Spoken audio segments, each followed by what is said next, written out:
Watercolor paper can be a little sneaky. You think they're all the same until you put gouache on it. Hello, bonjour, I'm Cécile and I love helping you making art that is fun, doable and accessible.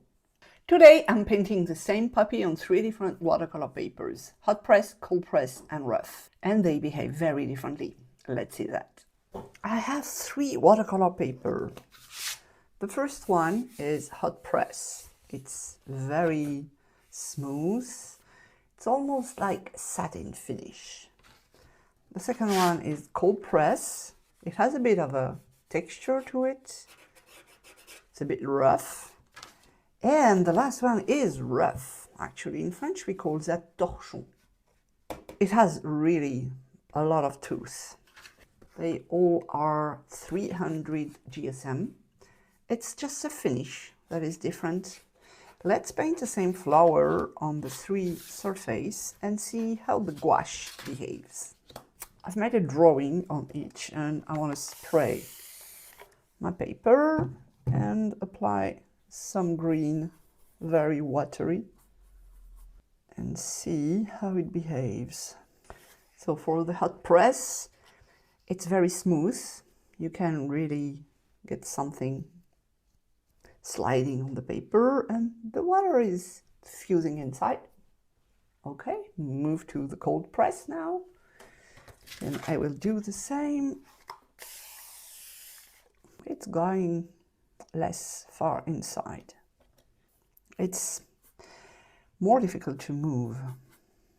I get to have a slightly more rough edge and I have used less paint in this one for the same opacity than here. Now let's move to the rough paper. This one should be interesting. Okay, this one is very different. You get to have a very rough edge. Obviously it's called rough paper. And also you can let the white of the paper shine through. Actually, if you want to fill the gaps in the texture, you need to rub in different directions. But for now, I will leave it just to make sure we have something different. Now let's move to the red. For the red colors, I will use the paint straight from the tube with just a bit of water to ease the painting, but I'm not wetting the paper anymore. So I'm beginning with the hot press, the satin finish paper, and I find that if your paint is too thick, you have trouble moving it on the paper, but that was expected.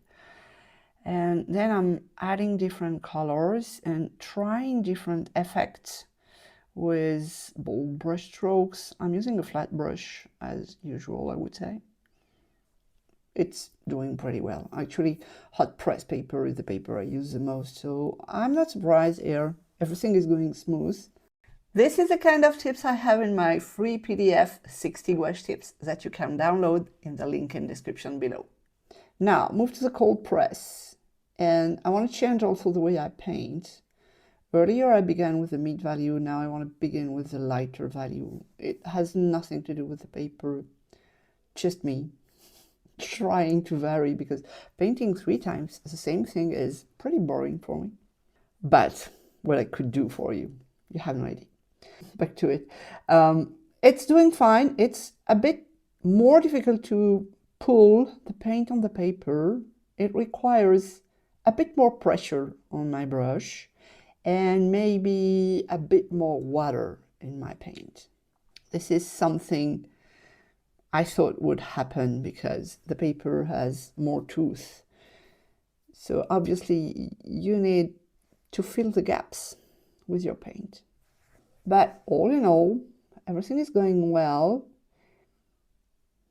I'm trying some different brush strokes. Here I'm covering my harsh lines under. And now that I'm looking at that, it's a shame because it was something I liked. Well, that's the way it is. So cold press is okay. It gives a bit more rough edges, but it's still an easy paper to use with gouache. And you were waiting for rough paper. So first of all, it's warping, so I have a hard time. I have to press the paper down on the table to be able to paint. I haven't taped them on purpose just to see how they were warping, and I'm surprised to see that this is the rough paper that is warping the most. And if I use the same amount of water in my mix than I use for the two other papers, I have white spots of the paper showing through, because you really have to move your paint in different direction, like I said earlier. But you can still apply a second layer and cover your little mistakes or your little holes. Call it the way you want. Just like I'm doing here with the orangey. Now what I want to do is add a second layer of paint. This is something interesting to do when you are trying a new paper, is apply a layer on top of the one under, because it can behave differently. Here it's the hot press paper. Did you see I have added letters in the upper corner of each paper? And things are really going very well.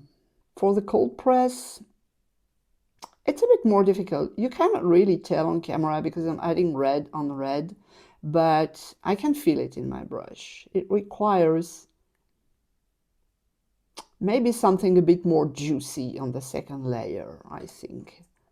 And for the rough paper, well, you can cover your holes. Maybe I should have left them. I don't know, that's a weird thing to paint and make the voiceover after, because you see all the mistakes you shouldn't have made. That's really cool. And then I'm adding a stem. So this is me testing a fine line with not too much pressure. If you press too hard, you get something wider. And this one is the hot press. And I'm doing a bud, yes. Let's compare the three of them. I have left them under a pile of books overnight.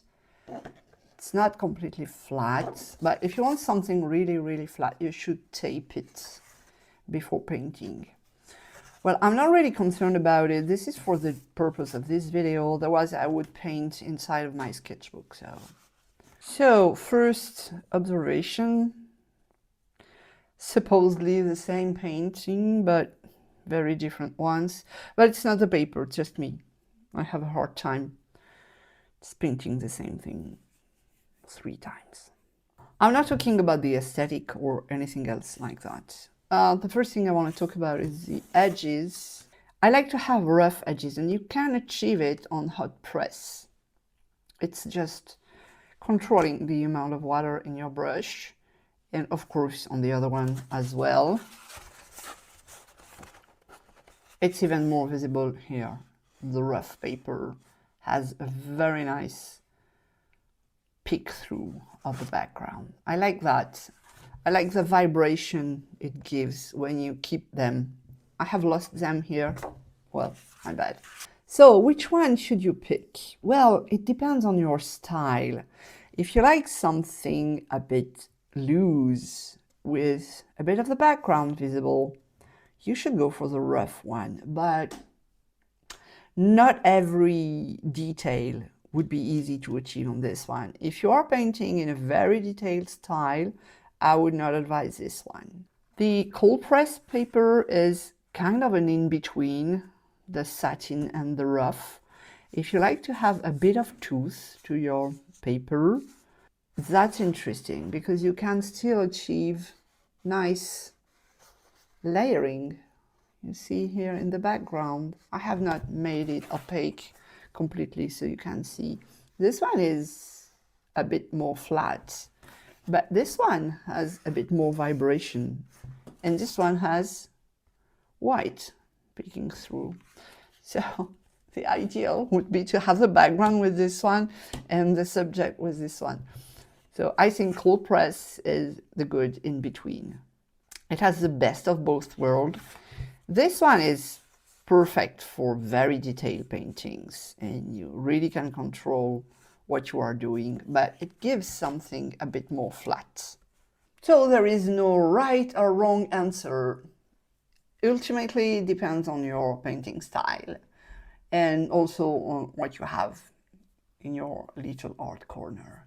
So take your watercolor paper and make some tests if you want by yourself, if you want to feel the difference. But that can be interesting because doing that, it reminded me that cold press is really good paper. If you like this little comparison, let me know in the comments so I can make more of them. And if you have something you want me to test or try, please let me know as well. Thanks for watching. Bye bye. Au revoir.